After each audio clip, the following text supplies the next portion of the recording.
अस्सलामुअलैकुम नाजरीन, मेरा नाम ज़ैन आदिल है और आप देख रहे हैं पाकिस्तान टुडे वेब टीवी। दोस्तों, क्या कभी आपने सोचा है कि अल्लाह ताला ने इस हालिया अज़ाब को हम पर ही क्यों मुसल्लत किया? अल्लाह हमसे क्यों इतना नाराज़ हुआ कि इसने अपने घर के दरवाज़े हम पर बंद कर दिए और हमें अपने अपने घरों के अंदर ऐसे बंद कर दिया कि हम बाहर तक नहीं निकल सकते?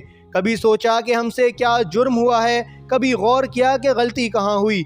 अगर आपको याद नहीं तो मैं याद करवा देता हूँ। क्या आपको वो शामी बच्चा याद है जिसने अपने माँ बाप को अपनी आंखों के सामने शहीद होते देखा, जिसने अपने बहन भाइयों और दूसरे रिश्तेदारों को मरते हुए देखा? वो अपने घर जो बमबारी की वजह से मलबे का ढेर बन चुका था, पर बेटा रोते हुए कह रहा था कि मैं अपने अल्लाह को वो सब कुछ बताऊँगा जो मेरे साथ किया गया।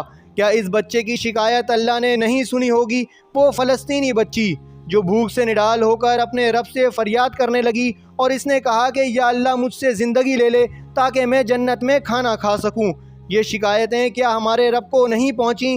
वो इराकी बच्ची जिसने अपनी जान बचाने के लिए भागते हुए एक सहाफ़ी से कहा कि अंकल मेरी वीडियो ना बनाएं, मैं बेहिजाब हूँ।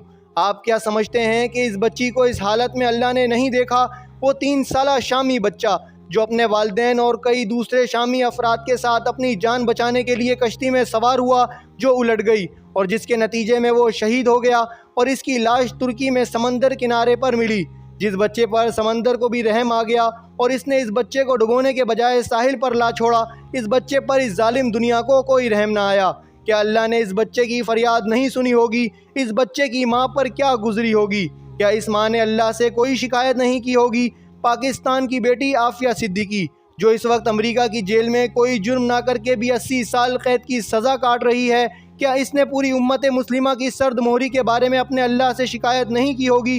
वो लाखों कश्मीरी जो मुसलसल 250 दिनों से ज़्यादा घरों के अंदर बंद हैं और एक लम्हा के लिए बाहर नहीं निकल सकते, वो हमारे कश्मीरी बच्चे, बहनें, भाई, बुज़ुर्ग जो रातें रो रो कर गुजारते हैं, क्या अल्लाह ने इनकी शिकायतें नहीं सुनी होंगी? वो शामी बच्ची जिसने दम तोड़ते हुए कहा था कि मैं अपने अल्लाह के पास जाकर इसको वो सब कुछ बताऊंगी, क्या अल्लाह ने इसकी शिकायत नहीं सुनी होगी? वो कसूर की ज़ैनब, वो शहरा की नूर और इन जैसे लाखों बच्चे और बच्चियां जिनके साथ जो जुल्म और ज़्यादती हुई और वो सब कुछ जो इन पर गुजरा, जिसे ज़ुबान से बयान करते ज़ुबान कांपती है, इसके बारे में इन्होंने क्या अल्लाह से शिकायत नहीं की होगी? दोस्तों, हमारे ख़िलाफ़ जो चार्जशीट तैयार हो चुकी है, इसकी फहरिस्त बहुत लंबी है।